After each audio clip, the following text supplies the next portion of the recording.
সব ঠিক, শুধু বরের আশা বাকি ছিল, কিন্তু শেষ মুহূর্তে ভেস্তে যাচ্ছিল বিয়েটাই। কারণ কারণ ট্রেন মিস।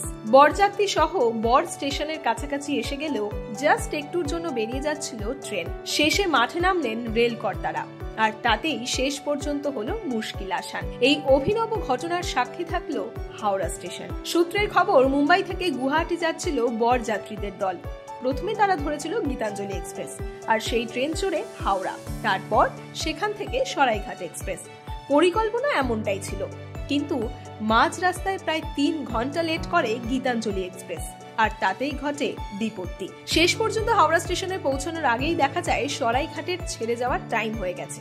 এদিকে 35 জনের ওই দলে ছিলেন অনেক বৃদ্ধ বাচ্চারাও, আর তাই গীতাঞ্জলি এক্সপ্রেস হাওড়ায় ঢুকলেও দৌড়ে সরাইঘাটে ওঠা কার্যত অসম্ভব হয়ে দাঁড়ায়। কিন্তু এই ট্রেন ছেড়ে গেলে বিয়েটাই কার্যত ভেস্তে যাওয়ার উপক্রম। অবস্থা হাতের বাইরে যাচ্ছে দেখে দ্রুত সোশ্যাল মাধ্যমে রেল মন্ত্রককে বিষয়টি জানান বরযাত্রীদের দলে থাকা চন্দ্রশেখর বাগ। ট্যাগ করেন রেল মন্ত্রীকেও। পরিস্থিতি বুঝতে পেরে তৎপর হন সঙ্গে সঙ্গে রেল কর্তারাও। শেষে হাওড়ার ডিভিশনাল রেলওয়ে ম্যানেজার এবং সিনিয়র ডিসিএম হাওড়ার নির্দেশে হাওড়া স্টেশনে মুহূর্তের মধ্যে তৈরি হয়ে যায় বিশেষ করিডোর। নির্ধারিত সময় পেরিয়ে গেলেও বেশ কিছু সময়ের জন্য হাওড়া স্টেশনে দাঁড়িয়ে থাকে সরাইঘাট এক্সপ্রেস।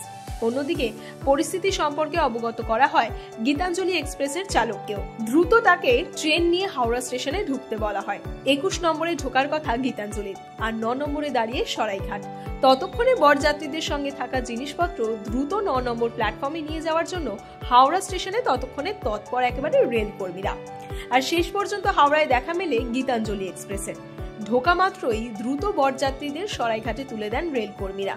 অবশেষে হাঁপ ছেড়ে বাঁচেন বরযাত্রীরা। রেলের এই উদ্যোগে আপ্লুত সকলেই, সঙ্গে খুশি রেল কর্তারাও। পূর্ব রেলের মুখ্য জনসংযোগ আধিকারিক কৌশিক মিত্র বলেন, রেল সবসময়ই মানুষের পাশে থাকার চেষ্টা করে। এই ঘটনা প্রমাণ করে কিছু ক্ষেত্রে আমরা আমাদের ক্ষমতার বাইরে গিয়েও মানুষের জন্য কাজ করি। বরকে তার নতুন জীবনের জন্য শুভেচ্ছা জানাই।